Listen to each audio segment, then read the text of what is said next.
So problem 11 gives us two velocities, one for driving on road and one for driving off road. And it gives us a total time. And then it asks us to find the maximum area that we can travel. So these kind of problems, what we have to look for is an equation that we're going to use, and then we're going to find the derivative of that said equation.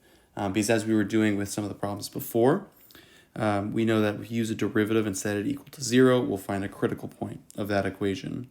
And then using that critical point, we can find a maximum or a minimum and use that information to find the total area. So if these are our two velocities, and we have a total time of 10 minutes, we know that that 10 minutes equals the amount of time on plus the amount of time off. And if we just pick one of these two times that we're going to solve for, and we'll solve for, say, time on, we know that we can set it equal to 10 minus time off. Next, we're going to try to build our area equation. So area equals length times width. But in this situation, we're going to set length equal to distance off-road and width equal to distance on-road. That's arbitrary, but they're the two directions we're going. So if area equals distance on times distance off, we'll then have to substitute distance in for the variables that we do know. Distance equals a velocity times a time. So our new equation becomes area equals velocity on times time on times velocity off times times off. And previously we found a substitution, so we can have one time that we're working with, and we know the velocities of each on and off. So area then becomes 50 times 10 minus time off times 14 times time off. And from this point, we're going to try to simplify our equation.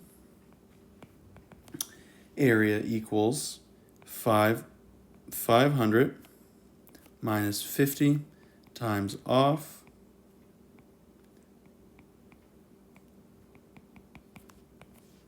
times 14 times time off.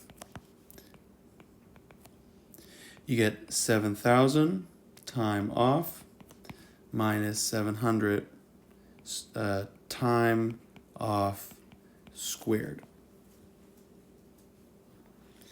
Next, we're going to take the derivative of this equation. So the derivative equals 7,000 minus 1,400 time off. Like I said before, we're going to set this equation equal to 0. We're going to get time off equals 70 over 14, or 5 minutes.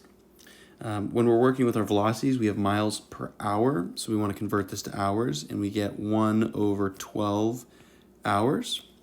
And then if we go back up to our original equation, our area max, using this critical point time, is going to become 50 miles per hour times times 1 over 12 hours times 14 miles per hour times 1 over 12 hours. This area equals 4.86 miles squared. The important part of this problem is that you understand that if you take the derivative of an equation, you'll be able to find that critical point, which is either a maximum or a minimum, and to understand that you're only given one time and it cannot be a minimum, because the minimum would be an infinitely thin or infinitely wide line, because you would just drive in a straight line without turning on or off the road. And then the second skill you need to know from this problem is being able to manipulate these equations. You'll often get an optimization problem or something like this, where you don't get given area and you don't know how to substitute out time or time on or time off. And you have to be able to see those different relations, plug it together so you have one variable that you're working for, and then you can derive with just one variable left. Problem 12 asks us to derive the equation of a circle. We know that equation, so the answer is going to be x minus h squared plus y minus k squared equals r squared. There's no issue with you announcing that at the beginning of answering a question like this to your interviewer. Again, they don't expect you not to know the equation of a circle, but they want to see that you can create it yourself. So first thing I think is important is to draw a graph of some sort. It gives you a sketch to work off of. So right now we have a circle, and it's not centered at the origin. We're going to call the coordinate point for its center HK, and then some point along its circle, we're going to call that X and Y. So deriving this equation is pretty simple. First, you're going to start with the distance equation,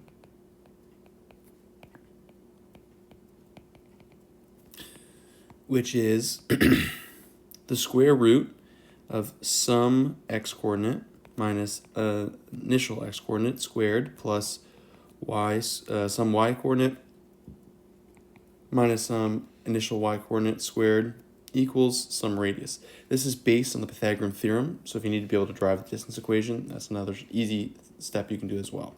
But simply put, now that we have this equation, if we substitute in